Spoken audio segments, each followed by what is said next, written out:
Lord God, we need you. Yahweh, my Lord. I know you can hear me, for I hold the sacred disk. The sons of heaven have betrayed you, and the sons of man. Lord God, hear my prayer. Deliver us from these abominations that scorch the land. O my Lord, my days have been long upon the earth. As of now, I have seen 900 years. Deliver us, Lord, before it is too late. Greetings. I am Methuselah, son of Enoch, grandsire of Zisudra, whom later tongues name Noah. I speak as an elder witness of the true age of God, giants, and men. Before you hear the writings of my father Enoch, let me first tell you what the world was like in my time. Long ago, the people of the earth were called the black-headed ones, forged from the civilization Hyboria. That was how we were known in the old tongue, a marked people, dark of hair, forged by sun and soil, builders of reed cities and canal fields, keepers of grain, song, and law. That was until my grandchild was born. He was unlike all in appearance. From sight, he resembled some of the sons of heaven. I was told later by a fallen son of heaven, a former watcher from the celestial ship, that he was a son of a high god, a god of water, a brother to the god Yahweh, leader of earth and high heaven. In quiet places among elders, we knew there were lords beneath that heaven, powers with offices, rivalries, and workforce groups who watched humanity, sometimes from the spinning wheels above. My father Enoch agreed to a choice to a high son of heaven named Marduk, and my family and I suffered when the best of his sons of heaven broke their sworn order by the God of all the gods.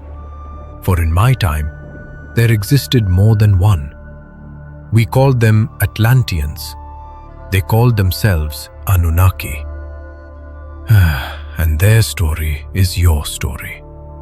All of you.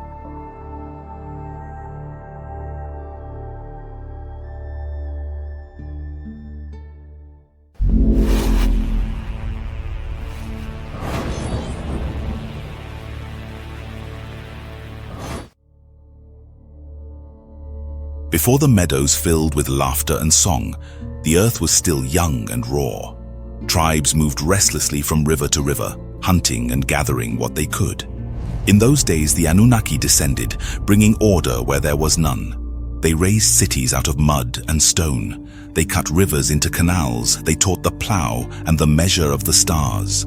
Men who once knew only the chase began to till the earth, to build villages, to carve tablets to remember.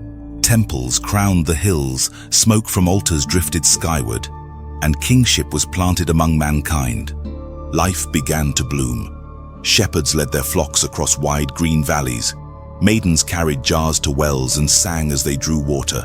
Children's laughter mingled with the bleating of sheep and the harvest songs of men. The earth had entered an age of flourishing, when villages grew into towns and men multiplied upon the land. Irid, also known as biblical Jared, son of Malalu and Dunna, took Baraka as his spouse. In the days when the Watchers still walked the high places, Baraka labored beside the reed lakes of Eden. Night was windless, the stars were bright as drilled holes in bronze. At the turning of the third season, a hush fell over the family of Jared and Baraka. Baraka's pains came like waves on a moon-drawn shore. Midwives set heated stones, anointed her stomach with cedar oil, and sang the counting song of Ninmah so the breaths would not break. Baraka was with child. The man named Irid raised a lamp toward the east, invoking Utu to keep the path clear and Ningal to guard the mother's waters. Baraka had bore a son, He came with eyes open, his skin as dark as dawn, his hands flexed as if remembering a tool. The midwives wrapped him in flax and dipped his tongue with honey and salt, that he should speak sweetly and judge surely. Irid named him Enkimi, meaning he who walks with the wise, and set his tiny footprint in wet clay beside the household door. A heron flew low over the marsh. The child turned his head to follow its flight, and the elders marked it as a sign of a path that would rise from earth to sky. That night, Irid dreamed, a ladder of light between reed beds and the circling stars, and on it moved figures neither man nor God. In the dream, a voice said, "Teach him the measures. The child will one day read the tablets of heaven and the paths of men." So was Enkimi entered as the grandson of Malalu, son of Irid and Baraka, destined for the council of the Neteru. In time he would take Edini, his half-sister, as spouse. However, in the heights of heaven there were watchers called the Igigi, sons of heaven, even angels, stationed upon their sky outposts, set by the Annunaki lords to keep watch over the earth. They had begun to look down more often than in the former days. One said, "We can be the gods, and they shall worship us." Where is Azazel and Semjaza? They are the best to lead us in this pact. Arabel Langday. The Syrian Lyran. What do you say? I shall stand with my brothers against King Anu and Enlil. We shall make a pact that we do this thing. What are you three doing in here? Get back to your stations. and there were others that said, "Behold how they flourish, the daughters of men grow fairer with each generation." Another answered, "Our charge is to watch, to guard the earth and its tribes. We were never sworn to take the daughters of men as wives, yet desire now stirs in every one of us." So the duty of guardianship slowly ripened into longing, and longing swelled into quiet rebellion, until the vaults of their stronghold on Mars seemed filled with murmurs and secret counsel. Marduk, son of Enki, listened to these stirrings. From the Martian citadel, he looked down at earth, swelling with life, and his heart burned with yearning. He came to his father and bowed. "Lord Enki, let me dwell among the Igigi, that I may guide them and strengthen their bonds with men." Enki studied him with long, knowing eyes. "Your tongue says Mars, but your spirit longs for earth. You hunger for the life below. Ambition burns bright, but flames consume the hand that feeds them. Yet go and remember, wisdom without restraint brings ruin." And thus Marduk, a son of Enki and a son of heaven, descended. On earth, young Enoch was unlike other children. He saw numbers as if whispered by the wind. He traced patterns in the dirt that mirrored the turning of stars. Enki, the water god himself, came to him and said, "Child of promise, I once favored Adapa, your forefather. Now I see the same spark in you." "Teach me, great Lord. Show me the secrets of the heavens." The wise Lord God Enki then unrolled a tablet upon which constellations were inscribed. "Behold the family of the sun, 12 stations of the heavens, each a guide for the ages. The moon counts the months, the sun measures the years, and Nibiru, our wandering home, marks the great count of Shars. To each of the great Annunaki leaders I gave a station. This is the circle of destiny." The boy touched the symbols. "I must see them with my own eyes." Enki looked upon him long and said, "So you shall." When Enoch came of age, Marduk brought him to the landing place. The celestial chariot stood gleaming, ready to pierce the skies. Enoch's heart beat fast. "Will we truly leave the earth, my lord?" Marduk clasped his shoulder. "More than leave, you will taste the silence of the void." The celestial chariot roared upward. The earth fell away. Stars spread like rivers of fire across the blackness, and the moon rose gray before them. Enoch pressed his hand to the glass. "It is barren, lifeless. How can such stillness exist?" Marduk answered, "Not all realms were made for life. Yet from here the heavens speak more clearly. This is the first school of the gods. Upon the plains of the moon, Marduk taught him navigation, the measure of planets, and the ways of travel between worlds. When they returned, Enki sent Enoch to Sippar, the city of Utu. There the young man was honored like a prince. Utu, grandson of Enlil, the storm god, welcomed him. Come, youngling, write what you have seen, for words endure longer than breath. Enoch bent to the task, inscribing carefully the knowledge of stars and cycles. In Sippar, Enoch wedded his half-sister Edini, and in the 104th Shah, she bore him a beautiful daughter named Sapraneet, and a handsome son named Methuselah, whose name meant he who is raised by the bright waters. Many years had passed. At a lonely well where maidens came each day to draw water, Marduk, the sun god, firstborn of Enki, descended in splendor, his celestial disk coursing in brightness above the face of the earth.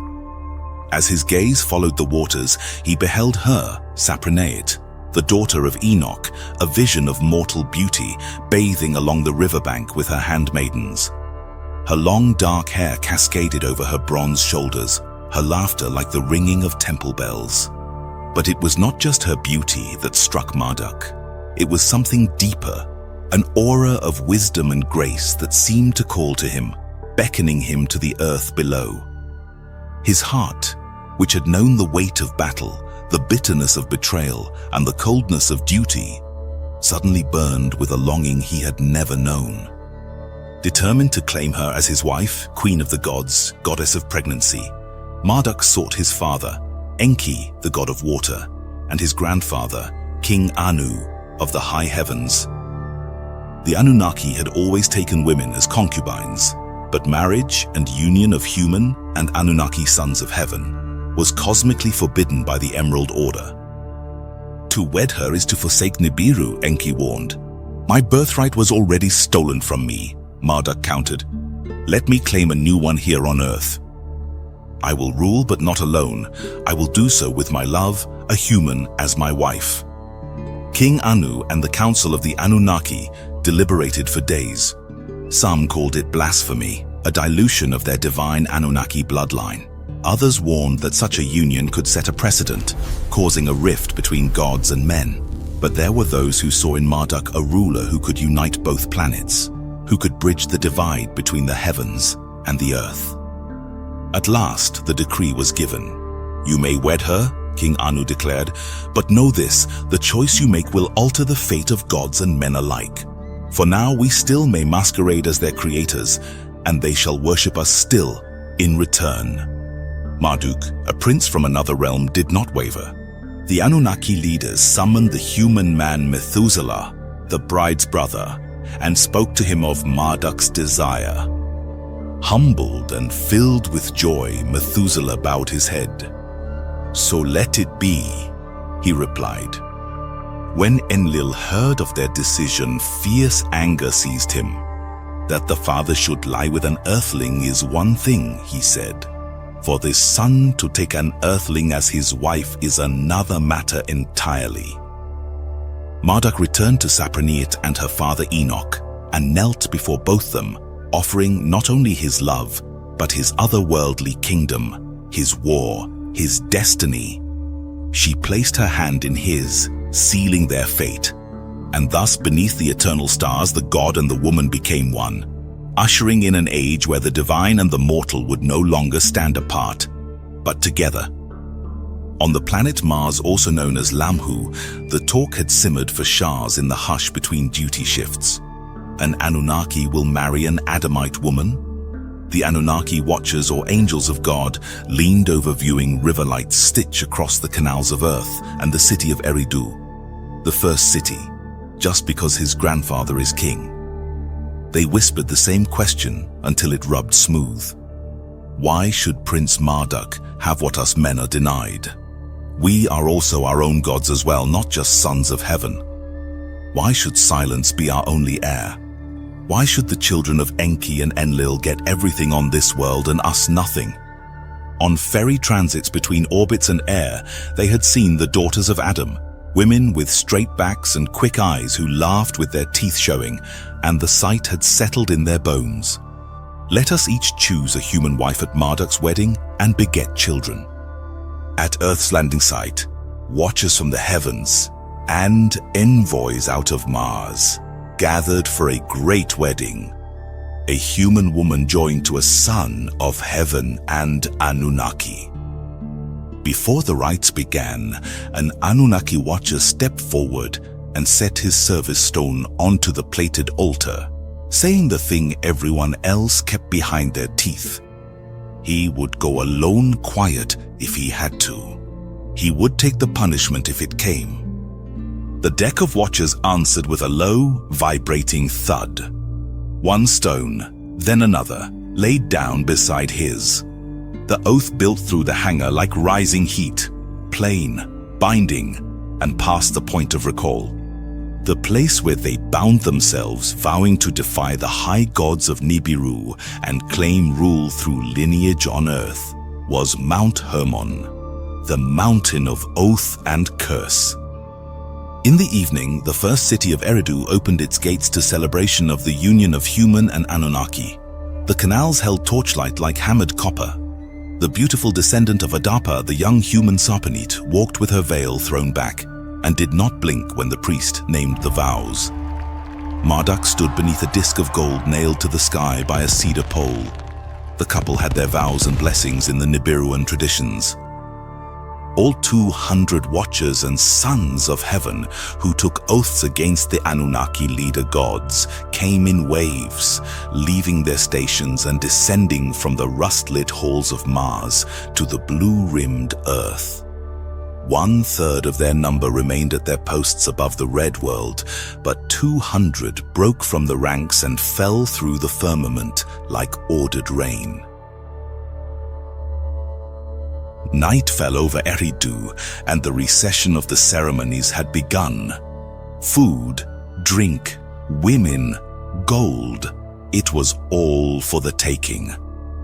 Semjaz, the Pleiadian leader of the group, called Shamgaz in the Cedar tongue, stood on the front plate of the carrier with his lieutenants overlooking the ceremony. Araklba, the Zeta genealogist, Kokabel, the Syrian navigator, Azazel, Draconian master of blades. "Tonight we take what is ours by right," Semjaz said. When the final blessing was spoken over Marduk and Sapranit, when the last cup of wine was raised and the first dance began to break apart into smaller circles, Semjaza moved to the edge of the gathering and gave the signal that had been agreed upon in the caverns of Mars. A subtle lift of the hand, a brief flare of light from a concealed device. And in that instant, 200 watchers, who had scattered themselves through the streets and courtyards and along the riverbank, straightened as one man, like a line of spears leveled at the same moment. Then the seizure began. Women who had gone to refill their jars at the well found themselves seized from behind, arms clamped like iron around their waists. Maidens who had lingered in alleys to gossip were lifted from the ground without warning. Those who danced in the open squares were suddenly pulled out of the circle as if snatched by a whirlwind. Some screamed, some fought like wild creatures, some went limp with shock as the earth seemed to tilt beneath them. Husbands, fathers, brothers tried to intervene. They rushed at the watchers with sticks and stones, with knives and bare hands. Yet their blows glanced off armor and garments woven with strange strength. And the watchers, trained in the disciplines of war and strengthened by the lesser gravity of Mars, moved through them like a storm through reeds. The streets of Eridu filled with cries and confusion as the watchers carried their captives away from the city, each bearing a struggling or fainting Adamite woman across his shoulders or in his arms. The torches and lamps seemed to spin as they passed, and the drums and flutes of the wedding feast faltered, then fell silent, as if even the instruments knew that some boundary older than memory had been broken. They went up into their cedar mountain stronghold, along narrow paths cut in ages past for the landing of the celestial chariots, and there, near the great platform of stone where the ships touched down, they fortified a stronghold. Walls rose of dressed stone and timbers. Gates were set with bars of alloy. Watchtowers were raised that looked both outward over the forests and inward over the courts where the women were housed. The Adamite women were given chambers in clusters, some in shock, some weeping without ceasing, some staring at the walls as if seeking a way to pass through them, some clinging to one another and whispering prayers to the gods of their fathers, asking whether this too lay within the will of heaven. From this stronghold, the Watchers sent their message to the leader of the Annunaki gold mining mission, the god of Abraham and storm god Enlil. They declared that they had endured long deprivation, that they desired lawful wives and offspring, that the Adamite daughters whom they had seized they now wished to marry under blessing, and that if Enlil and the council refused to grant legitimacy to these unions, the Watchers would use the power at their disposal to burn the fields, devastate the cities, and bring fire upon the earth. They reminded the High Ones that the landing platform lay under their control, that they were trained in the use of the weapons mounted in the chariots, and that a siege against them would not only cost many lives, it would place the entire mission at risk in the face of the growing upheavals among the heavens. It was then Marduk was summoned by the Annunaki leaders to answer for the deeds of those under his command.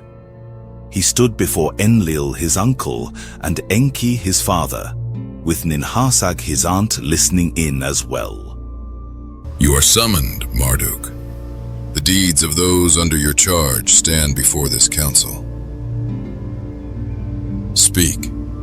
I will speak plainly, my lords. My lady. The Watchers walked a road I revealed when I took Sarpanit to wife. They followed a pattern they believed permitted.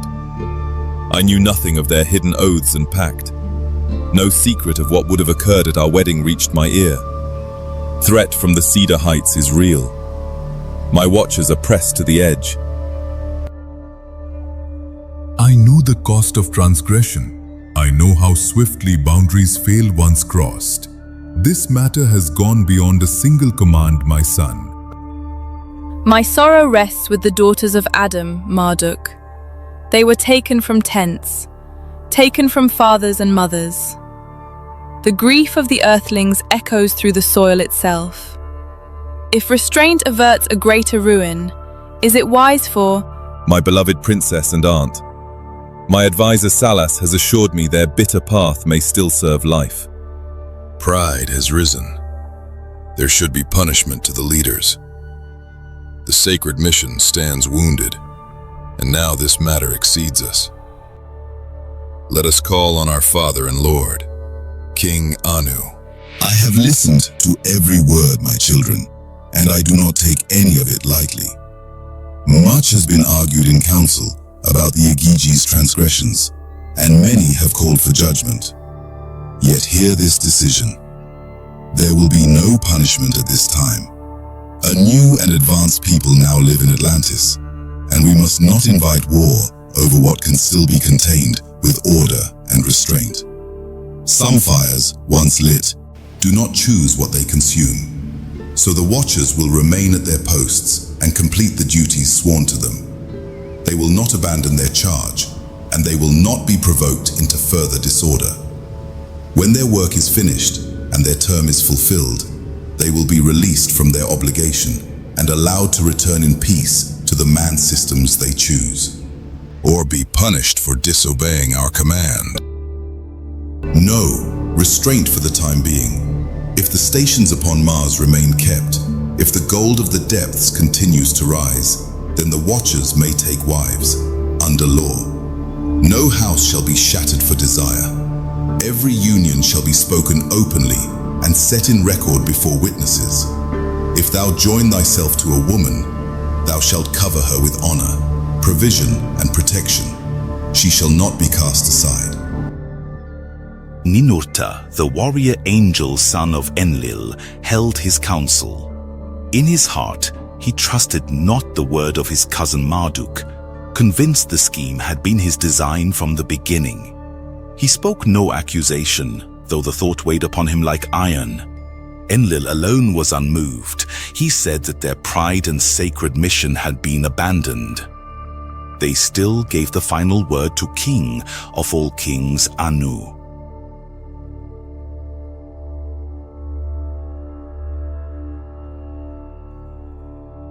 So the council sent word unto the watchers and did not swiftly destroy them.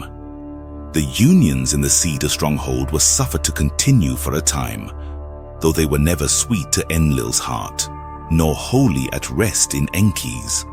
And the women remained in that high fortress, half wives and half captives, caught between the hunger of the fallen watchers and the cold disapproval of the Lord of Command. And the nights within the stronghold passed in a mingling of tenderness and dread. There were chambers where a woman and a watcher husband sat side by side at the doorway, breaking bread, speaking low, trying to stitch a life from the torn cloth of their beginning. And there were other chambers where cries climbed into the dark, where the balance of power was tried and tried again between otherworldly men.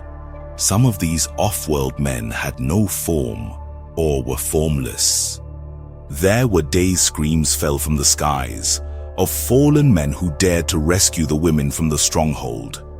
Fear lay upon the chests of humans like a stone, until the first thin light of dawn crept over the cedar heights. On a terrace above the Abzu, Marduk, who would one day be known as Amun-Ra, measured the horizon by embers in the west. Sapanit, his human wife, stood beside him with their sleeping child Nabu in her arms. Regret never ruled Marduk's thoughts. He counted what still stood. His own line of descent that had not broken, a house of his that remained. What does it matter?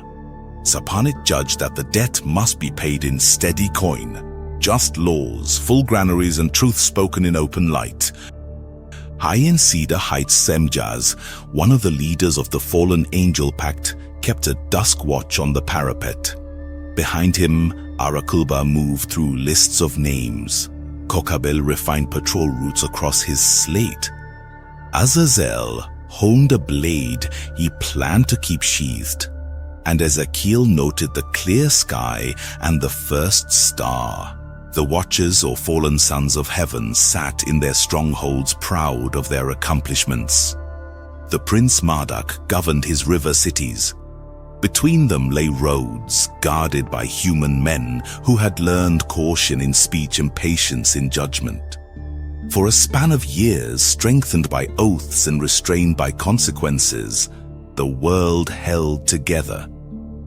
The wives of the watchers felt the deeper cost before their husbands grasped it. Many wore fine cloth and commanded large houses, yet carried a widow's dread in their hearts. Their children saw the divide with their own eyes. Fathers did not age. Mothers gathered years like tree rings. The mixed sons and daughters counted seasons in two ways at once and asked who they truly were. From the Cedar Mountains, the bloodlines of the Watchers spread slowly outward. Some of the hybrid sons, known as the Nephilim, took Adamite wives of their own and established households in the foothills and beyond the rivers of the Cedar Mountains, where their fathers had once took wives and rulership of their own. From that day forward, they stopped living as distant overseers and started living as neighbors. They built dwellings along the shoulders of Hermon and in the folds of the Cedar Mountains, pitched their tents near reed lakes and village hearths, and began to share bread and bed with the families of men. Long-wintered human fathers who had not seen their daughters saw their daughters again. For some were withered, distant, changed. They came veiled and adorned, walking down the slopes every evening from their houses where their star-born husbands awaited them. In the early days, when the valleys of Eden were still rimmed with reed and mist, the sons of heaven stood between two laws. On one side stood the covenant of non-interference, written in the high councils of the founders, and sealed under the Watcher's oath. On the other side pulled the weight of their own lives now entangled with earth. Their wives grinding grain at the hearth, their half-human children chasing lambs across the fields, their brothers laboring to exhaustion in the mines of Abzu and over the furnaces of Bad Tibira. In that tension, the first great wave of the forbidden teachings began. They came quietly at first. A fallen son of heaven would descend to the village edge at dusk, when smoke from cook fires clung low and the first stars opened over the plain. And the human men already knew his name, because he had married into their blood and sat at their feasts. He would take the hand of a herdsman and show him how to cut a straight furrow, how to hitch animals to the plow so the earth opened willingly, how to raise water from the seer with levers and counterweights so the fields drank without breaking every spine along the canal. Others taught men to read the seasons in the sky, the 12 celestial stations, the long turning of the processional portions, the count of rains and winds. Under their guidance, people learned to mark the passage of time with stones and scratches, then with clay tablets and carved signs, so memory no longer vanished when an elder's breath failed. Soon the lessons moved from fields to forges. In the dim glow of early furnaces, the fallen son of heaven opened the sealed arts of metal. His name, Azazel. Azazel was described as a whisperer born from fire and anger. A mind that once carried brilliance and chose pride instead, Azazel was a shapeshifter draconian hybrid. He could not create life in the way some human-like star-born husbands could. He could only bend what already lived. He would enter through permission, small permissions disguised as harmless wants, then permissions stacked into habits, habits stacked into identity, identity stacked into culture. He showed how to take the black stone from the veins of Abzu and refine it so it flowed like reddish water, then cooled into tools that did not snap at the first strain.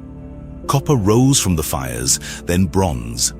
Axes bit deeper into wood. Adzes smoothed beams.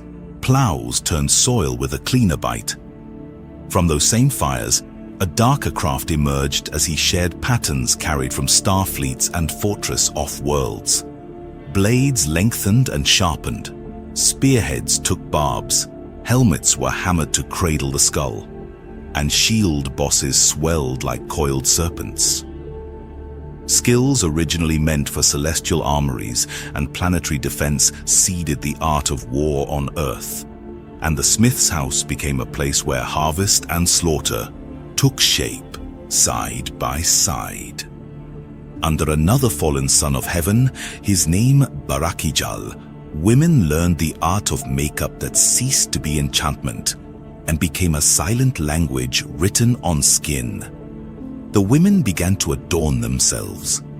Arakiel, another fallen son of heaven, was a reader of signs in the earth and taught the weaving of charms and astrology to mankind. He showed women how to bind intent into threads, to braid hair with lines of power, to lay sigils under birthing stools and family thresholds.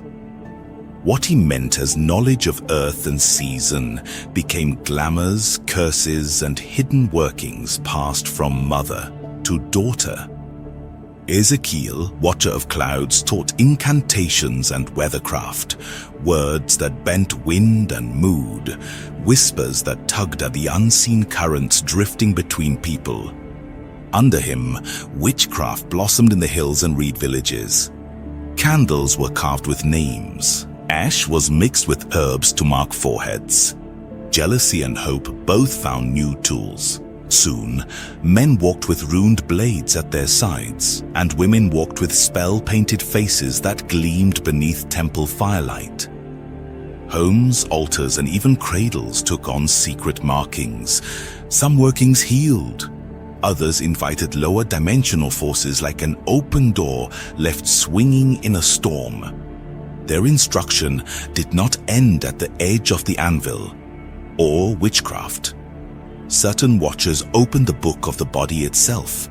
They showed root cutters how sap and resin, leaf and bitter bark could drive out fever, numb pain, rouse a failing heart, strengthen womb and seed.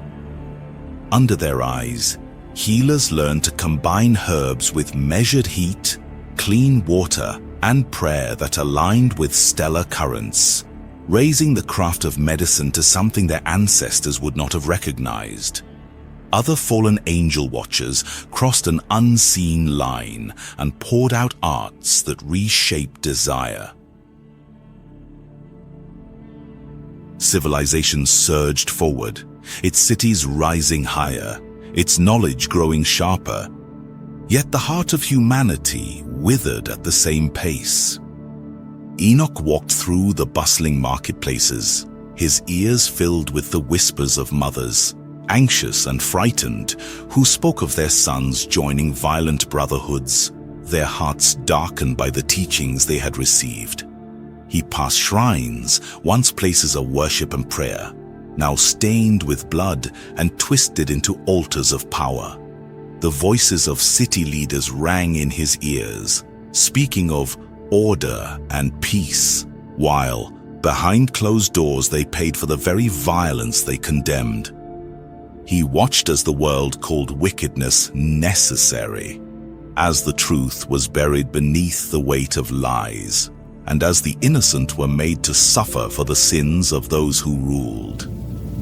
As the truth was buried beneath the weight of lies, and as the innocent were made to suffer for the sins of those who ruled.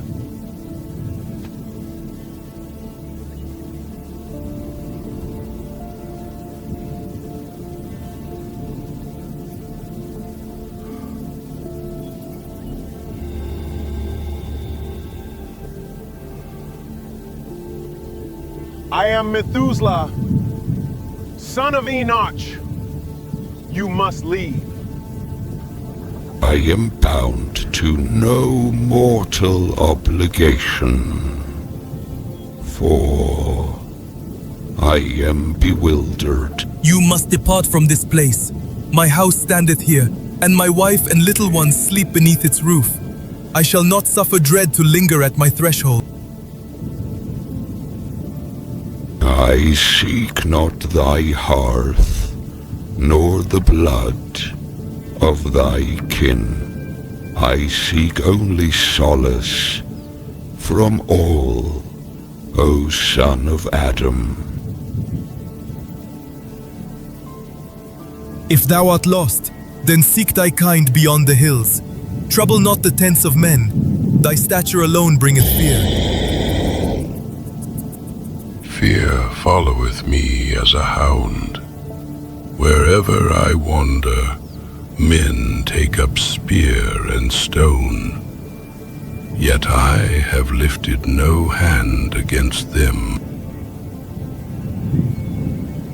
Intent is not the measure, presence is. The lion need not strike for the flock to scatter. Thou art as a storm upon the plain. Thou hast spoken boldly for one so small. I shall depart, not for thy command, but for thy courage. The cries of the people rose higher, and Enlil, also known as Yahweh and Jehovah, hearing them, hardened his resolve that no further divine knowledge or healing arts would be shared with the earthlings. He vowed in his heart that when the great upheaval approached, he would allow the waters to cleanse the earth of both the clamoring masses and the giants whose existence mocked the old order. The Adamite women in the households felt the tremors of these coming judgments in their own bodies. Some watched their sons grow proud and fierce and knew that their children would never be fully accepted in any camp, whether of gods or of men. Some grew old behind the walls, longing to see again the reed lakes of Eden and the faces of their kin. Some died in childbirth and were buried under cedar roots, their names remembered only in the private grief of the Watcher, who had come to love them after first seizing them by force. In this way, the sin of the fallen angels worked itself into the flesh of the world, leaving no heart untouched, shaping both the visible landscape of cities and domains and the hidden landscape of grudges, sorrows, and oaths that would echo forward into later ages. Across Earth, a new world rose, glittering on the surface, troubled at its foundations. Skill increased, knowledge multiplied, even beauty deepened. Yet beneath each gain lay a cost. The Annunaki aristocrat leaders, Enki, Enlil, and Ninhursag, who were dealing with warfare and political issues with other off-world factions, looked upon these changes and felt a slow, mounting fury. King Anu allowed his own Anunnaki as star husbands. He had allowed them to be as laborers, but never lawgivers and gods worshipped by humans. They had allowed them to protect, but not to elevate mankind beyond the pace decreed by the law of the seed. Now their own children become the destroyers of men. Every gift the Watchers poured into humanity unstitched a little more of that order. It is our world now. It was then that the Anunnaki sons of Enlil and Enki, the High Elohim, took Enoch up to the high places, the remote ridges and peaks where their craft could land unseen. He was taken into a chamber that felt more like a temple than a room, where stone floors hummed with the vibrations of the stars themselves, and maps of the heavens floated in the air, their lines glowing like threads of light in the dark. The sons of Heave stood there, calm and severe. In that sacred space, Enoch was shown the record of the Watcher's oath, the covenant they had broken long ago. He saw the names of those who betrayed their trust and witnessed the chain reaction that followed, like a spreading sickness. Bloodlines destabilized, cities militarized, worship corrupted, and truth twisted into theater. With his heart heavy and his mind clear, Enoch asked the question that weighed most heavily upon him. My great lords, why must I do this? Why must I go? The angel, Michael, answered him, calm yet full of ancient sorrow. This is a test. You are favored by Yahweh, the God of gods. No matter what the fallen do to you or say, know that he is with you. Warn the fallen of their crimes, record who repents and who does not. And so Enoch was sent out not as a conqueror or a soldier, but as a witness to the truth. He did not carry a sword. He carried the record of their deeds, the golden disc of Anu, and with it the burden of naming what others feared to name.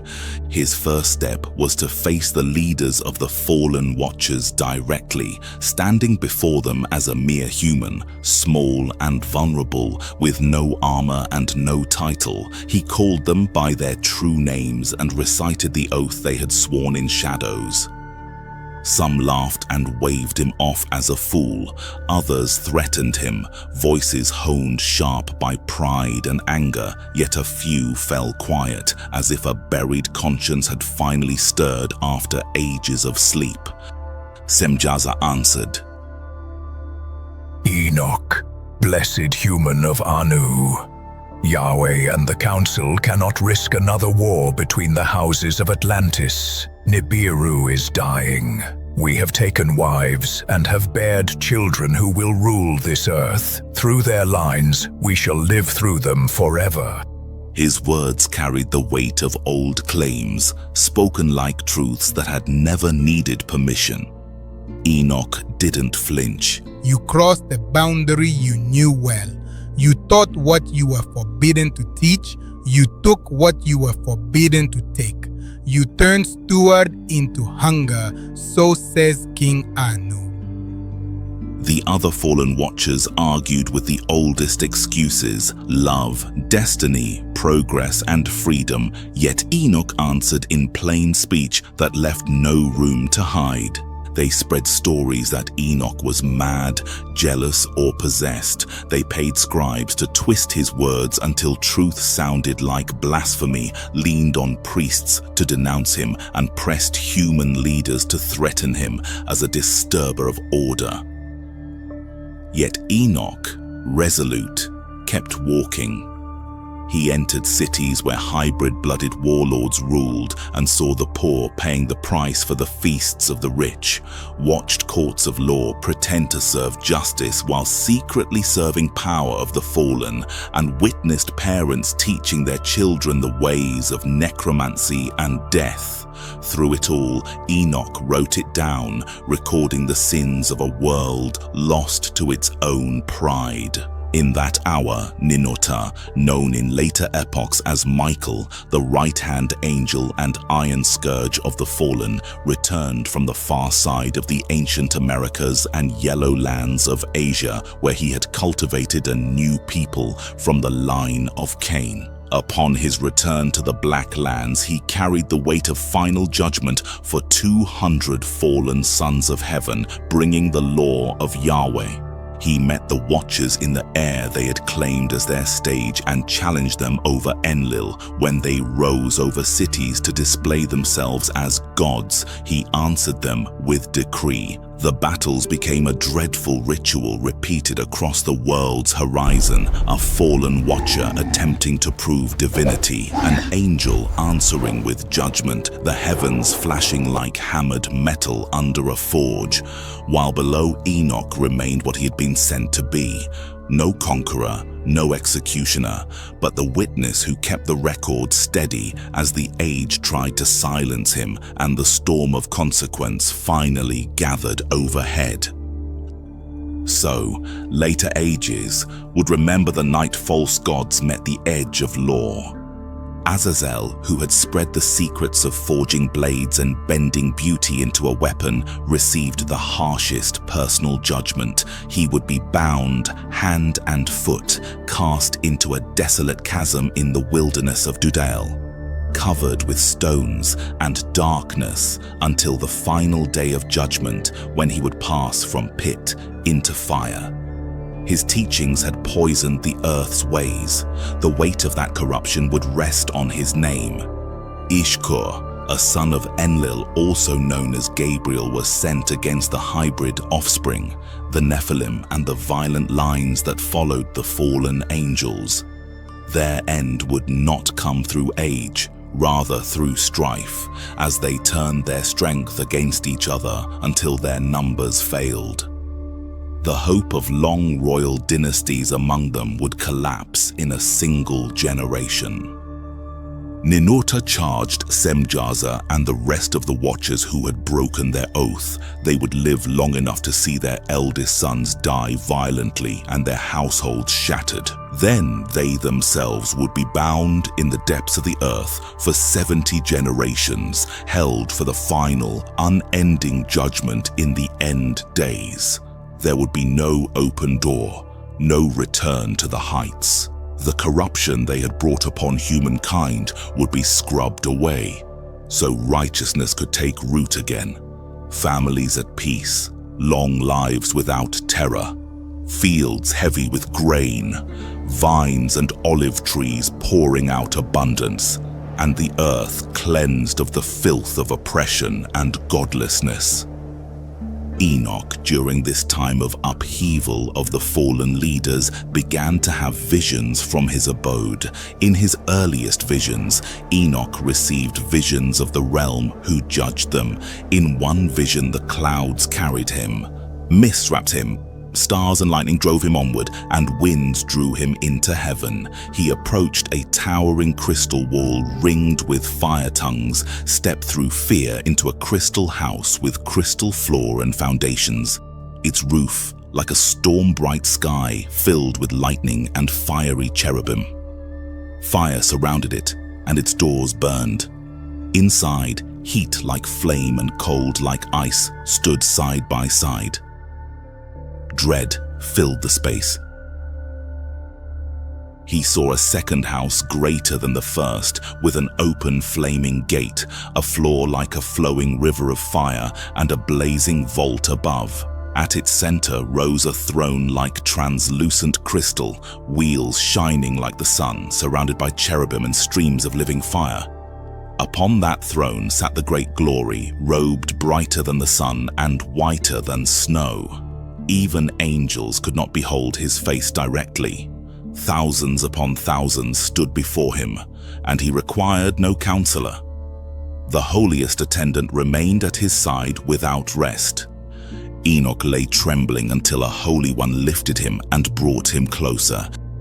It was the angel Uriel, his godly cousin, grandson of Enlil. He welcomed his brother to heaven, where he would reside forever immortal. And Than, the great cosmic voice, spoke to him, saying, "Enoch, son of earth, you are blessed for confronting the sons of heaven." Some had been created as spiritual beings in the chambers of the undying, without need for marriage or childbearing. Marriage had been given to humans alone, so the earth would be filled in its proper order. By crossing that boundary, the Watchers had twisted this order at its root. From this crossing, another legacy emerged. The giants, born from spirit and flesh, would die in body, and from their remains a different kind of presence would proceed. These spirits, born from both heaven and earth, settled fully in neither, would remain on the earth as restless forces, evil spirits. They would afflict, oppress, stir war, and foster destruction. Endlessly hungry and never satisfied, they would trouble humans and animals alike until the final judgment closed their age. Heavenly spirits would remain in heaven, earthly spirits in earth's realm, while these confused offspring of both would wander as a torment between. From there, Enoch was taken to those who blazed like fire, yet could appear as men. He came to a vast mountain reaching heaven. He saw where the stars and lights are kept, and the deepest depths where thunder, lightning, fiery weapons, arrows, and a flaming sword are stored. He came to living waters and to the blazing western fire where the sun sets. He saw a river of fire flowing like water into the great western sea. He saw the great rivers of the world, journeyed into darkness where no creature can walk, saw winter-shadowed mountains and the source of the deep, the mouths of all rivers, and the entrance to the vast depths. He saw storerooms of the winds and how they arrange creation and set the earth's foundation. He saw the cornerstone of the earth and the four winds that uphold earth and sky, how the winds spread the heavens, stand between heaven and earth like pillars, turn the sun, guide the stars, carry the clouds, and form the paths of angels. At earth's edge, he saw the sky above. He reached a place burning day and night with 7 magnificent mountains, 3 in the east and 3 in the south. The eastern were of colorful stone, pearl, and jacinth, the southern of red stone. The central mountain rose to heaven like God's throne, of alabaster with a sapphire summit. Flames burned before it. Beyond lay earth's end and the place where the heavens are complete. He saw a deep abyss with columns of heavenly fire beyond measure. And then, beyond the abyss, Enoch saw a place with no sky above and no solid ground below, empty and desolate. He saw 7 stars burning like mountains and asked about them. The angel said, "This is the end of heaven and earth, the prison of the stars and heavenly beings. These rolling stars are those who disobeyed the Lord's command and did not rise when appointed. They are bound here until their guilt is judged for 10,000 years." Uriel said, "Here stand the angels who defiled themselves with women. Their spirits roam into the realms of men, leading mankind astray to worship them as gods. Here they remain until the great judgment when they are destroyed. The women they led astray become sirens, calling men to doom. Enoch alone saw this end. No other man will see it." He continued with the holy angels who showed him the universe's mysteries. He met the celestial guardians over humanity. He named the holy angels Uriel over the world, and Tartarus, Raphael over the spirits of men, Raguel, who takes vengeance on the luminaries' world, Michael over the best part of humanity and over chaos, Sarachael over spirits who sin in spirit, Gabriel over paradise, serpents and cherubim, Remiel over those who rise from the dead. He came to a place of chaos, no heaven above, no founded earth below, only horror. There he saw 7 stars bound together, burning like fiery mountains. He asked their sin and why they were cast there. Uriel, chief over them, said, "Behold, these stars transgressed the Lord's command. They are bound until the 10,000 years of their sin are fulfilled." He was taken to another, even more dreadful place, a vast fire cleaving to the abyss, full of immense columns of flame beyond understanding. Enoch said, "How terrifying this is." Uriel responded, "This is the prison of the fallen, where they will be held forever." Uriel showed him a great western mountain of solid rock with 4 hollow, deep, wide, very smooth places, dark and fearful. Raphael explained, "These hollows are for the spirits of the dead, so all human souls may gather here until their judgment at the appointed time." Enoch saw the spirits of the dead crying for justice. He asked, "Whose spirit cries so desperately?" Raphael said, "Abel's, whom Cain murdered." Enoch asked about the divisions. Raphael said, "Behold, 3 divisions separate righteous from sinners. One has a bright spring for the righteous. Another holds sinners who died without facing judgment in life. Here they suffer until judgment and then face punishment and torment, bound forever without peace. Another is for those crying for vengeance, cut down by the wicked. Another is for men who were wholly corrupt. They remain together in torment until destroyed on Judgment Day and never rise again." Enoch blessed the Lord of glory, the Lord of righteousness who rules forever. He went west of earth's ends and saw an unending fire that never rests, day or night. He asked, "What is this?" Raphael answered, "This is the western fire that pursues all the celestial lights." He went on and saw fiery mountains burning day and night. Beyond them he saw 7 grand mountains, 3 in the east, one above another, 3 in the south likewise with rugged ravines, and a 7th in the midst like a throne, surrounded by aromatic trees. Among them was a unique tree with unmatched fragrance. Its leaves, blooms, and wood never wither. Its fruit is like palm dates. Enoch admired its beauty and scent. Michael, chief of the holy angels, said, "Why do you seek its truth?" Enoch said he wished to understand, especially this tree. Michael said, "The towering mountain like God's throne is indeed his throne. The Holy Great One, the Lord of glory, the eternal King, will descend to earth to visit in kindness. Until the great judgment, no mortal may touch this tree. Then it will be given to the righteous and holy. Its fruit will feed the chosen. The tree will be transplanted to the Lord's eternal temple. They will rejoice, enter the holy place, be filled with its fragrance, and live long without sorrow, disease, torment, or disaster, like their ancestors." Enoch praised the God of glory, the eternal King, who prepared and promised these blessings. He came to earth's heart and found a blessed place of ever-blooming trees and a sacred mountain with a stream flowing east then south. To the east he saw another taller mountain separated by a deep, narrow ravine with a stream beneath. To the west was a lower mountain separated by a deep, dry ravine with another similar ravine at the ends of the three mountains. All the ravines were narrow, deep, cut from solid rock and treeless. Enoch marveled. My lord, what is the purpose of this blessed land with trees and this cursed valley between? Uriel said, This cursed valley is for the eternally condemned, those who spoke blasphemies against the Lord and his glory. Here the accursed face judgment.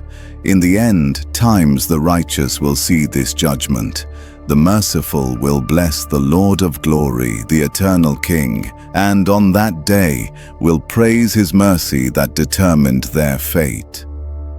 Enoch, accompanied by the angel Uriel, known also as Utu, grandson of Enlil, traveled far to the east, guided by a path that stretched through unknown lands. As they moved forward, they came upon a desert where the air was thick with the sweet aromas of frankincense and myrrh rising from trees that resembled almond blossoms. The scents filled the air, marking the first stop on a journey that would take Enoch into realms beyond his imagination.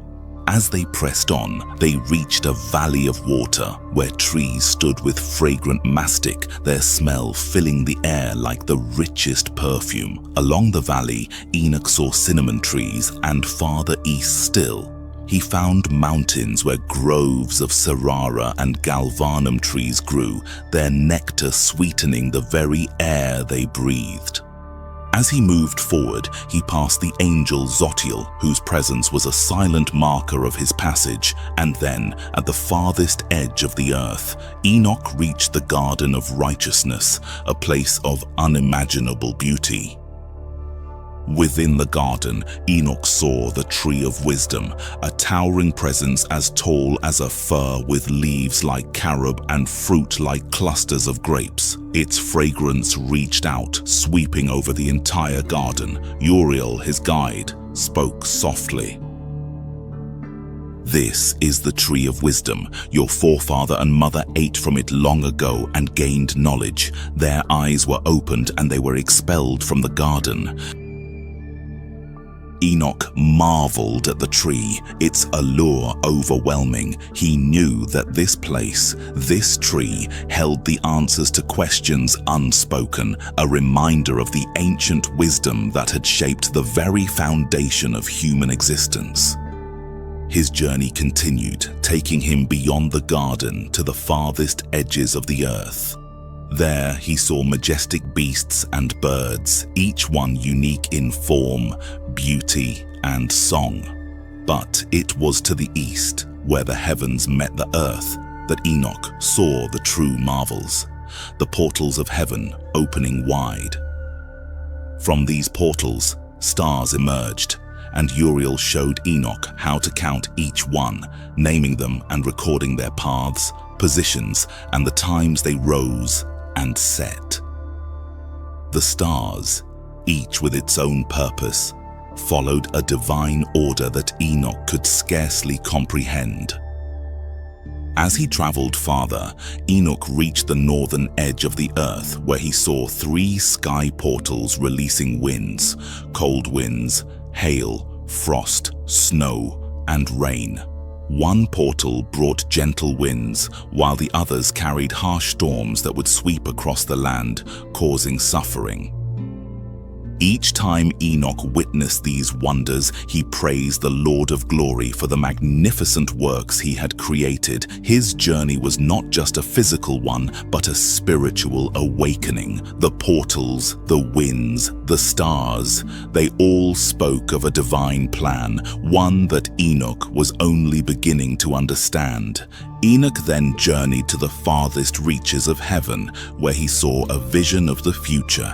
He spoke of the elect, the righteous ones who would endure when the wicked were removed from the earth. He prophesied that the Lord of Spirits would come, his power shaking the earth, making mountains tremble and hills flatten. The earth itself would split apart, and all on it would perish, but the righteous would be protected, shown mercy, and given peace. He marveled at the order of the heavens, how the stars kept their paths, how the sun and moon followed their courses without fail. Yet the people on earth had not kept their commandments, and they would face judgment for their pride and disobedience. The unrighteous would be cursed, their names remembered only in shame, while the righteous would rejoice, living in peace and salvation. Enoch then saw a vision of the elect one, a figure who would come to judge the world. He would bring justice, punishing the wicked and rewarding the righteous. The kings and mighty rulers of the earth, once exalted in power, would fall before him, their thrones overturned as they were cast into darkness. As Enoch looked upon these visions, he knew that this message was not for his time, but for a future generation. A time would come when the righteous would be gathered and the wicked would face their judgment. In that day, the Son of Man, the elect one, would be revealed, and his reign would be one of righteousness and peace. The earth would be transformed, and the righteous would dwell in it forever. Enoch, having witnessed these extraordinary revelations, praised the Lord of Spirits, who had shown him the mysteries of the heavens and the earth. He knew that his journey had only just begun, for the mysteries of the universe were vast and endless, and he had been chosen to bear witness to them. And so, Enoch traveled on, his heart filled with awe and reverence for the divine order that governed the world. As he continued his journey, he carried with him the knowledge of what was to come, a message for the elect and the righteous, who would one day inherit the earth. In those days by Ednat, Methuselah fathered Lamech, whose name spoke of strength. The land grew tired. Seed sulked in soil. Waters came at odd hours or not at all. People bent from sunrise to dusk. Their voices rose like smoke in the dark. To steady the order, the Annunaki named Lamech workmaster. He would keep quotas. He would tighten rations. He would stand between decree and hunger. The post lifted him and singed him at once. Lamech took Batanash as wife, a kinswoman of rare beauty, a calm that lay upon rooms like shade. Enki, the water god, beheld her from the heavens. He sent word to his son, "Summon Lamech to your domain," Enki said to Marduk. "Teach him how to make a city with earthling hands." "What of his wife?" Marduk asked. "Send her to Shurubak," Enki replied. "Let Ninharsag shelter her. The streets are febrile." Batanash entered the haven city with guards wary of the crowd. Ninharsag met her at the gate, physician and queen in one gaze. Evening laid soft gold on the roofs. Batanash bathed where the breeze found her. Enki the water god took the form of her husband, Lamech, and drew near. He kissed her. Soon her belly swelled. Within 9 months' time, a runner found Lamech at the works. "Come," he said, "a son has come to your house." Lamech returned in haste. Batanash placed the child in his arms. The infant's skin was bright, and his eyes were blue as the sky. His hair flashed like clean wool. When his eyes opened, light stood upon the rafters. Lamech took a step back. "I have begotten a child that is not like other sons," he said. "Father must see him." Methuselah peered into the bright gaze and found it familiar and strange. "Is he of the Watchers?" he asked, tracing possible lines on the ground rather than accusing. Methuselah laid a hand on Lamech's shoulder and one on the child's brow. "He is a sign," he said. "He will carry a work that is not small. Call him respite, that your mouth rehearses what your future must learn." Batanash kept a name of her own close to the heart. She called him Ziusudra. he of long bright days, and from that day forth that was he would be known as. Methuselah went searching for his father Enoch at the world's end where he dwelt. He called out, and Enoch came.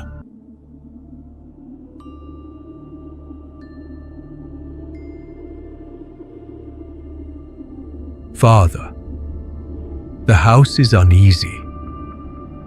My son Lamech has bore a child that is unlike other children. His skin white as snow and his eyes blue as the sky. Is he of the cursed ones, of the watchers? Do not frighten. The boy is marked, my son, not cursed. The High One has set for him to be a sign. A sign? Why would the Lord God set such a mark upon him? The Lord God has set upon him for what is soon to break upon the earth. The Most High has appointed him as a witness in the hour of trembling. What of my son Lamech? What should I tell him to do? The marked one will remain standing when many will fall. Tell Lamech to protect him and teach him righteously.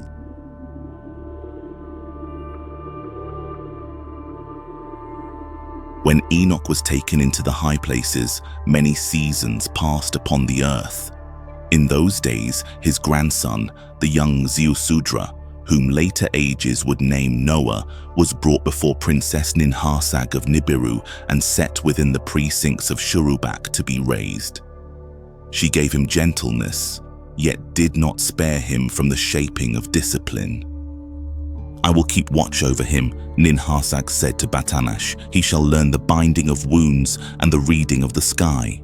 Enki also set his favor upon the boy. He unrolled the tablets of Adapa and traced the ancient signs with his nail. Learn the rites and the setting down of words, he said to Methuselah. Learn the measures of things, learn the courses of the stars, learn the tongue of seasons and of soil, know how to set a threshold and how to pass beyond it. And the boy learned. He told the hour by the length of shadows and by the rising of the wandering lights. He counted grain and people, the breaths of laboring women and the turning of years. He wrote down vows and debts, dreams and warnings. He steadied the hands of Ninharsag as she closed torn flesh, and he brought calm to those newly delivered into the world. By night, he dreamed of numbers as flowing streams, and of gateways as doors that opened only to the proper winds. He dreamed of beasts gathered in twos and in sevens, waiting in ordered stillness. Often, he woke with a taste of salt upon his tongue, and he did not know its cause. From the far ends of the world came tidings of unease. Birds built their nests low to the ground. Fish turned back in the currents and would not go forward. The earth gave voice at night like a great beast shifting in its sleep. The watchers and their children were now gods and goddesses amongst the people, and all of them wanted the worship and affections of mortals. They murmured from their high stations. In Shurubak, the air would sometimes grow sweet without cause. One evening, the reeds around Methuselah's hut shook without wind. A voice addressed not the boy, but the wall itself. Methuselah, listen to my voice. Awake, the voice said. Hear my words. A great storm will strike. Humanity will be swept. This decision stands in the councils. Methuselah held his breath. The voice went on, patient and exact. Leave your place. Build a boat. Give up your goods and save your life. The wall stilled. The reeds resumed their ordinary argument with the water. Methuselah exhaled. He did not speak of it at once. He went to the precinct and found Ningishida. If a vessel must endure more than river water, Methuselah said carefully, how should its ribs be spaced? Closer than comfort, farther than fear, Ningishzida said. A hull is a compromise that refuses to be broken. And if the water seeks to climb inside, Ziusudra asked, then the seams must learn to say no, Ningishzida answered and set a wedge with his palm. Day by day, Ziusudra learned the grammar of pitch and plank, the difference between a house that keeps out wind and a house that keeps out ocean. He said little and drew much. Lamech watched his son with a quiet unfamiliar to him. Methuselah walked the bank with a staff and counted clouds that were not there. Batanash sang old measures under her breath and trimmed cloth for sleeping mats, though she could not name who would sleep on them. In the west, the sons of Enki, Marduk measured foundations in a city he would claim. In the north, Nagal measured mines by the lives they ate. In the highlands, Michael, Ninurta, measured obedience by the tasks it accepted without flinching. In the hidden halls above men, Enoch measured time by mercy and wrote. Sometimes at a doorway, Ziusudra felt a fragrance cross his threshold from no direction at all. It was the promised scent from the throne mountain grove, the one no mortal may touch yet. He would stand very still until it passed. Then he would go on with his work.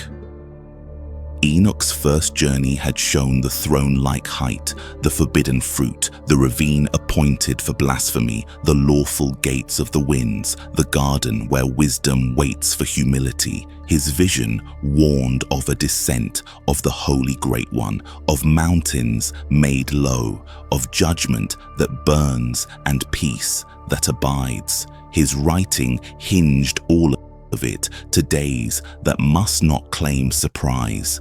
Those days drew near.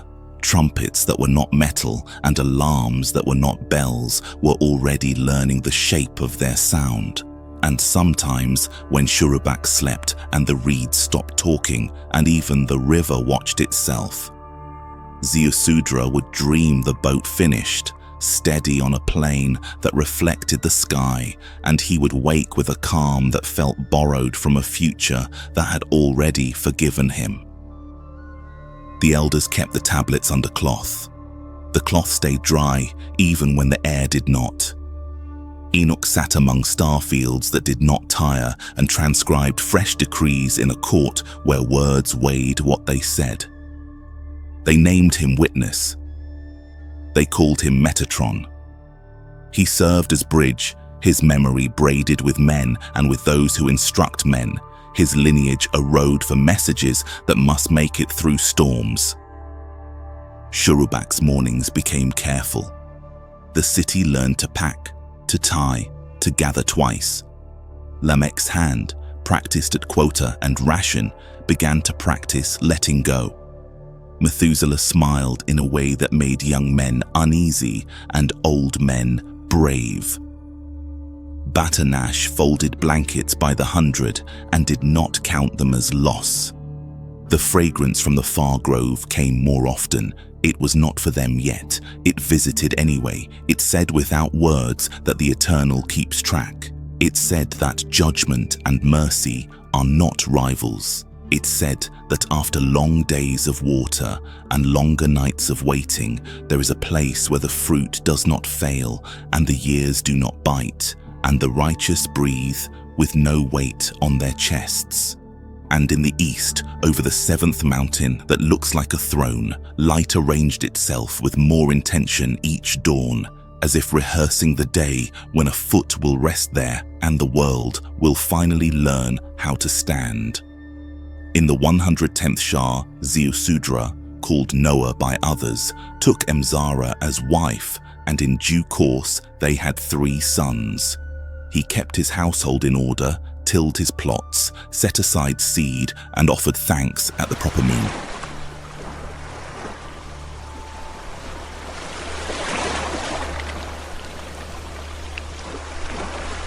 Father, the task you set before me will soon be complete.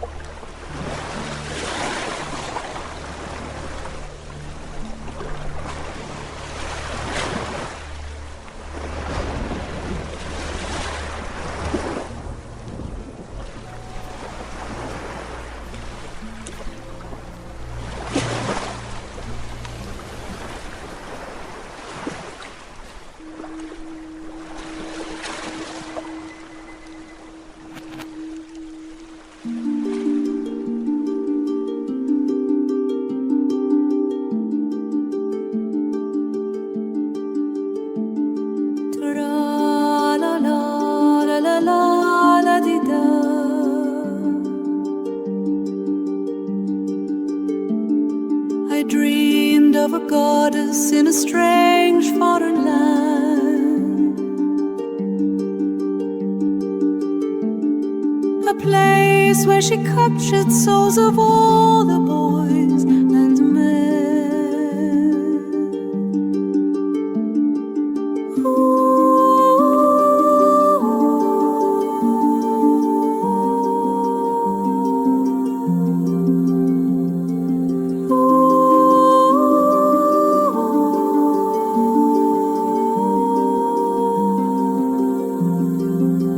She wore a gown of lapis and yellow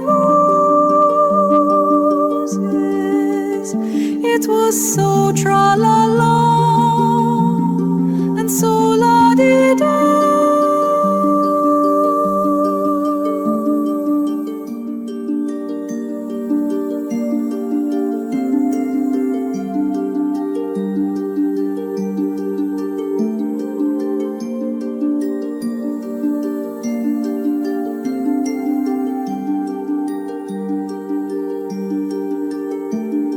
The men, they would cry for her and die for her in doom,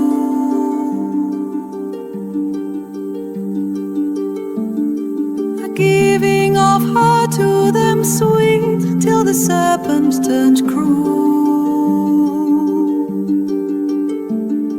Tra-la-la, la-di-da, la-di-da. Tra-la-la, tra-la-la, la-di-da.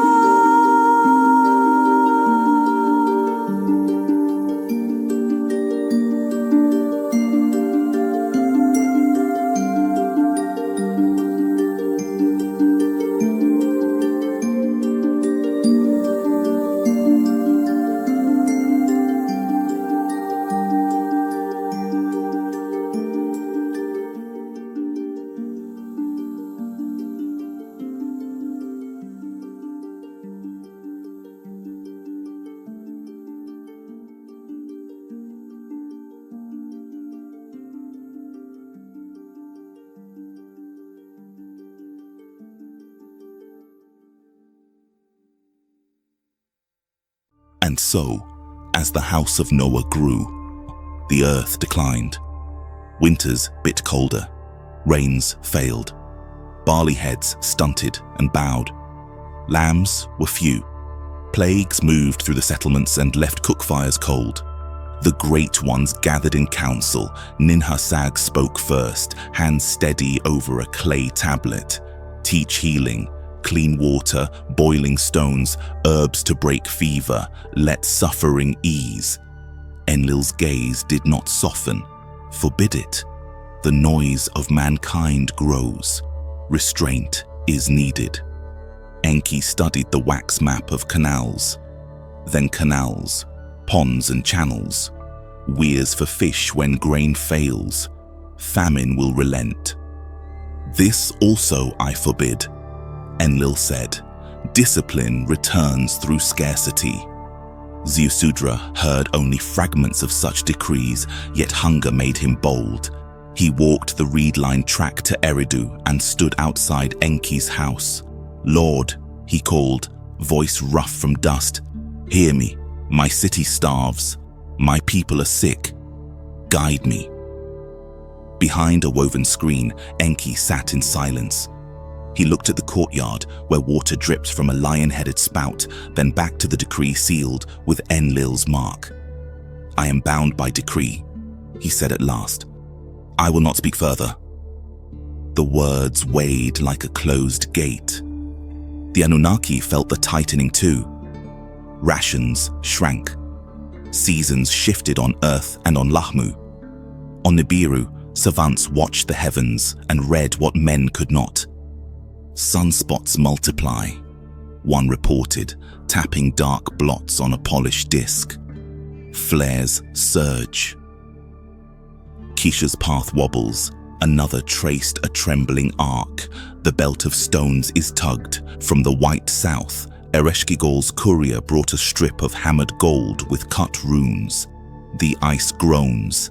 Sheets slip.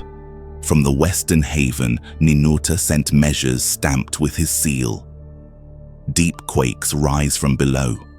He wrote, "Something is afoot." They assembled their warnings before the throne. On the next near pass, they concluded, Nibiru's pull will unseat the polar ice. The seas will rise. A deluge will sweep the lands. Mines were shuttered. Smelters cooled. Fast craft lifted from outposts and streaked for Earth, not to conquer, but to carry away those who would not test the waters. A skyboat cut the clouds and came down on the field at Nippur. A white-haired envoy stepped out, garments plain, bearing a sealed tablet. "I am Galzu," he said, placing the tablet in Enlil's hands. "Emissary with full powers." Enlil turned the seal under the light. "Anu's mark is true," he said. He read without moving his lips, then sent for Enki and Ninhursag. Galzu greeted Ninhursag with a small smile that did not reach his eyes. "We are of one school and age," he said. "You look like a son." She answered, "I feel you're elder." "Winter slumber cycles," Galzu said. "Our years run different. Aside from that, hear the command. The three of you remain on Earth. Circle in skycraft and outwait the calamity. Others may depart or stay. No earthling goes to Nibiru. Not Sarpanit. Not any." Enlil ordered a full council. Leaders, sons, commanders took places by rank, oil lamps guttered in a draft. "The mission nears its end," Enlil said. "Those who wish may return to Nibiru in the first departures. Those with earthling spouses must leave them behind or remain. I will stay," he added. "In the skies I will witness the event." "I remain with my father," said Ninurta. "After the waters, I will cross the seas and return." Nana lifted his head. "I will outwait the flood on the moon," he said. "Granted," Enlil replied. "I stay," Ishkur declared. Utu and Inanna, born under Earth's sun, answered the same. "I remain," Enki said. Damkina inclined her head beside him. "We do not abandon Earth. I will not leave Sarpanit or the Igigi," Marduk said. "I stay." Nagol, Gibil, Ninagol, Ningishida, and Dumuzi spoke their choices. All eyes turned to Ninhursag. "My work is here," she said. "I stay. I do not abandon those I helped shape." A murmur moved like wind across tall grass. Someone asked what soured every mouth. What of the earthlings' fate? "Let them perish for their abominations," Enlil said. His voice was even. "We made a wondrous being," Enki replied, sharp now. "We must preserve it." Enlil faced him. "From the first, you bent rules. You gave workers power to procreate. You taught them knowledge of good and evil. You fathered Adapa and raised his line. You shared our wisdom. Now lordship is confusion.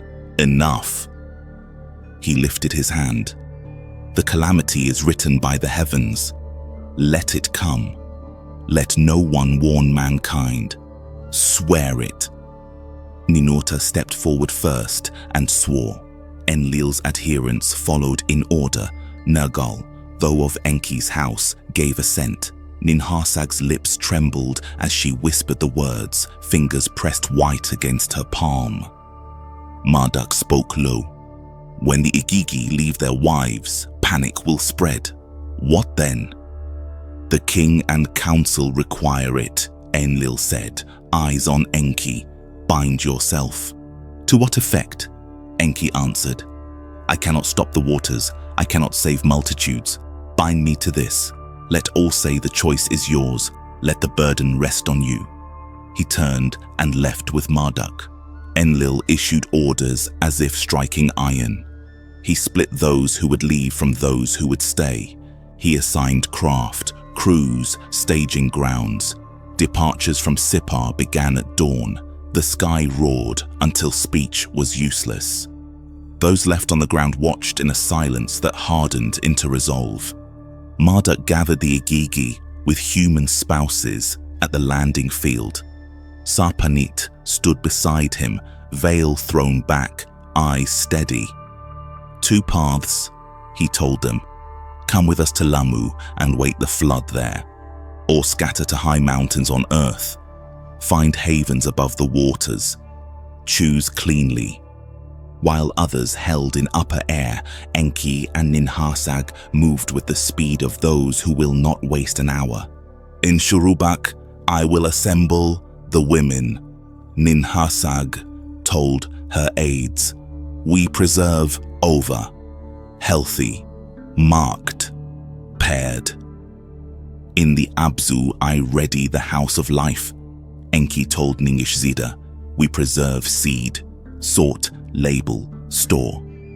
They collected essences and life eggs 2 by 2 of each kind, trusting caution more than chance. "Seal them for sky carriage," Enki said. "We will recombine after the circuit is done." Ziusudra worked as any sober man must. He braced his walls with timber, dug a cistern to catch what rain might still fall, kept his sons at the threshing floor until dark. At night, he looked toward Eridu and remembered the reed screen and a decree that shut his mouth. Reports tightened like a noose around the day. Quakes increase. Ninurta signaled from his craft. "The ice loses grip," Ereshkigal said from the south. "A continent slides."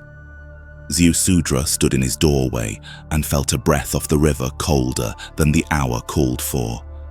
Emzara drew her shawl close and watched the stars blur where they should have held fast.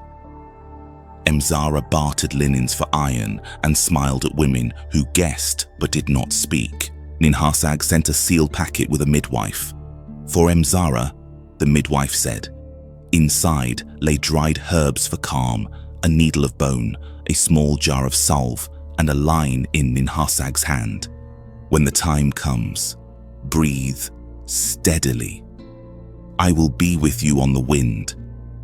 Enki walked Eridu's colonnades as if at ease. At night, he sent Ningal and Ninagal with lists of fittings no one else would have thought to include. "Stow poles the length of a man and a half," Ninagal told Ziusudra.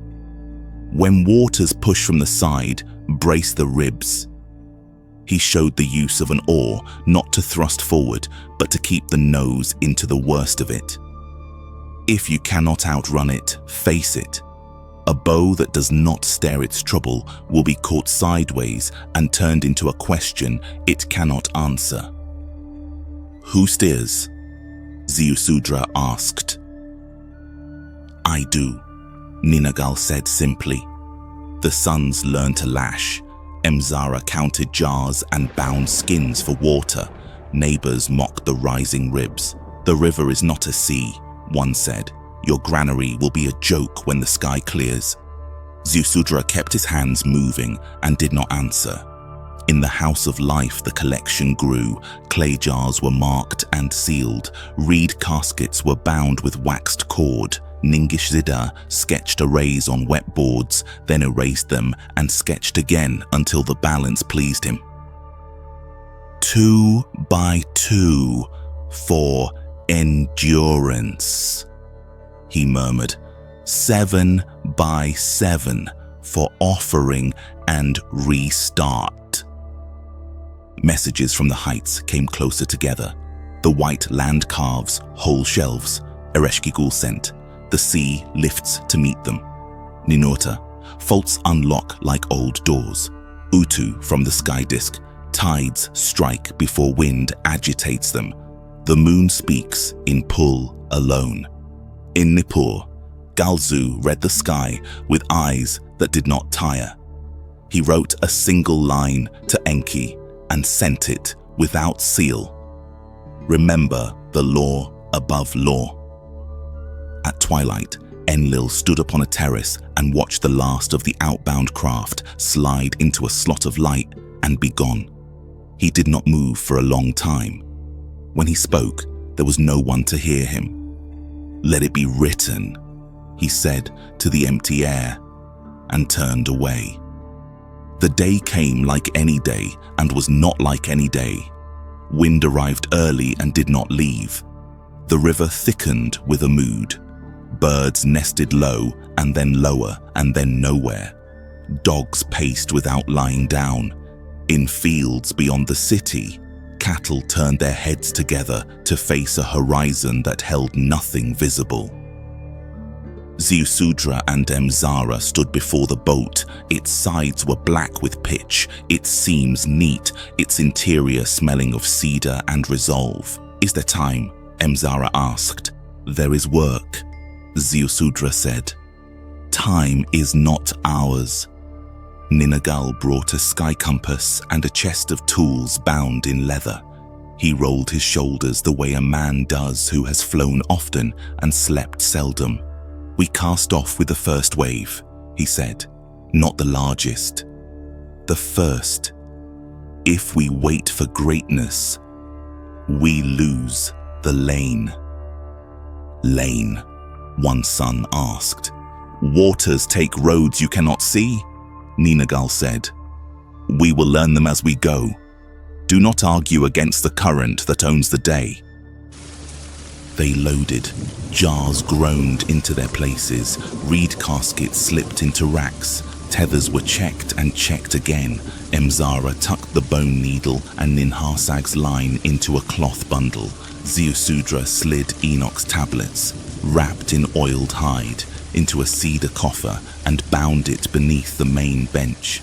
The first rain came warm and sudden, then cold and slant. It stopped and returned harder. The river lifted and then remembered something older and lifted again. Men shouted and could not hear themselves. Women cried to children and mouthed instructions that made no sound. The sky lowered as if kneeling. "Now," Ninagal said. They cut the last ties. The boat heaved like a waking animal. A sideways thrust tried to turn the nose. Ninagal set the oar and spoke to the hull as if to a stubborn friend. "Face it," the bow corrected. A wall of water broke and slid. The deck shuddered. Pegs held. Ribs complained and obeyed. Behind them, mud houses dissolved into their ingredients. Date palms leaned and then preferred the horizontal. Night arrived early and stayed longer than night. The rain became a thing with weight. The sound was not one sound, but many, married into one will. When a crosswind shoved, Ninagal answered with stance and lever. When currents wrestled under the hull, Ziusudra braced the ribs with the 1.5 poles, feeling the push in his teeth. On the third day, the boat lifted in a way that did not belong to the river anymore. It rose as if the world itself had exhaled and forgotten to inhale. "Hold," Ninagal said softly, not to the crew, but to the shape of the day. The bow climbed a slope of water and paused at a ridge that had never existed. On the far side was falling. They fell without losing themselves. The hull groaned like an old door made faithful by force. Emzara kept count of hours with knots in a cord and then stopped tying, for the cord turned slick and the hours turned into something else. She fed what would eat. She spoke to what would not. She wrapped her shawl around jars that shivered. Though clay has no nerves, Ninharsag's line, folded into the cloth, warmed her palm. Above the noise, sometimes, a fragrance crossed the deck that had no business on water. It was the clean sweetness of a tree no mortal might touch yet. It came from no direction. It visited. It left. Far overhead, Enlil's craft circled. He marked the sweep and crash with the precision of a king who refuses blur. Ninurta took soundings of mountains that were not mountains now. Utu kept the lights of the sky in lawful order, such order as could be kept. Nana watched from the moon and said nothing to anyone. In the House of Life, sealed chambers held their cargo intact. In caves above the deluge line, other caches waited with the patience of stone. On Lamu, Marduk counted those who had arrived and those who had not, and did not speak his count aloud. Sapanit stood at a window and kept tears behind her eyes, where they could make her vision clearer, not duller. 40 days or 40 measures, Ziusudra could not say. Water argued with gravity and won every argument. Then the rain's voice thinned. The wind stored some of itself away. The world's surface learned again how to reflect light instead of breaking it. Ninagal said, "We will feel the bottom before we see it." And he was right. A tremor traveled through the planks that was not fear. He set the oar. The bow kissed something that did not yield and rested. They did not rush the door. They listened, they smelled, they waited for the hull to cool a little, as if a fever had gone down. When Ziusudra unbarred the hatch, he did not push it wide. He let a blade of air enter and see for them. It saw light without water in it. It smelled of silt and stone and something green imagining itself. They stepped out on a slope of rock, scrubbed to honesty. Around them lay a world without its ornaments. To the east, a chain of peaks showed their backs. One, broad-shouldered and calm, seemed to have expected them. Ninagal touched the rock with his palm and nodded as a pilot nods to a landing he respects. "Mount of Salvation," he said, and the word Ararat passed among them and took root. Ziusudra built an altar from stone that had always been stone, not from the boat's timber. He offered thanks in simple words. He did not bargain, he did not justify. He recited the name until his breath matched it. Emzara stood at his side and let her shawl dry on her shoulders like a small, personal rainbow. In the high blue, Enlil's craft slowed. He watched the man and the woman and the boat that had behaved as a house should when a house must learn to float. He thought of the oath and of the command and of the thing above both. He thought of Galzu's plain cloak and unchanging face. He said one word that no one heard and then said nothing. Ninhasa came down in the days after and walked through the remains of cities and the new silence of plains. Where the boat had grounded, she taught small things first. How to boil water in a clay jar without cracking it. How to grind grain with patience. How to rest when the sun stands like a spear. She opened sealed jars from the House of Life and began her restorations with a steadiness that did not ask praise. Enki arrived at twilight and sat on a stone that had been underwater long enough to forget heat. He looked at Ziusudra and Emzara and their sons. He did not explain. He did not apologize. "Remember what you learned before the waters," he said. The measures, the season's speech, the way a threshold holds. "What of the others?" Ziusudra asked. "Scattered and gathered," Enki answered. "Some on mountains, some in sky, some on Lamu, some in memory." He looked toward the west where beacon peaks once spoke to stars. "We will build, we will fail, we will build again." Enlil stood in Nippur, where mission control had measured days since the first counting. He set a sign in the sky, not his alone, but given through him, a covenant that would look like light, remembering water without fear. Those who saw it named its colors. Those who understood it named its shape, an arc that joins what is not joined by force.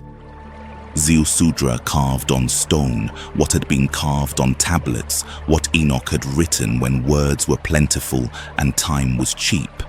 He recorded the counsel, the oath, the mercy that found a reed wall and spoke to wood. He taught his sons to copy without invention. He told them, "Say I was warned, and also say no one was warned. Say the wall heard. Say the Lord of the deep kept his oath and also kept a man." In years that followed, caravans traced new paths where the flood had smoothed the land. Children learned to plant where silt had made black gardens. Songs returned in different keys. In nights when wind lifted dust, the fragrance of a forbidden tree still visited, and old men paused mid-story to breathe it and smile. Among the Annunaki, records were set in clean columns. Who left, who stayed, who bent, who stood.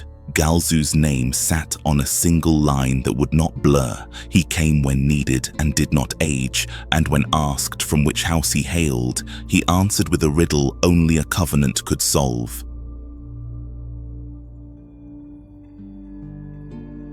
If you enjoyed this episode, we invite you to subscribe and join our channel where we delve deeper into cosmic mysteries and esoteric legends. May the eternal light forever illuminate your path. See you on the next episode.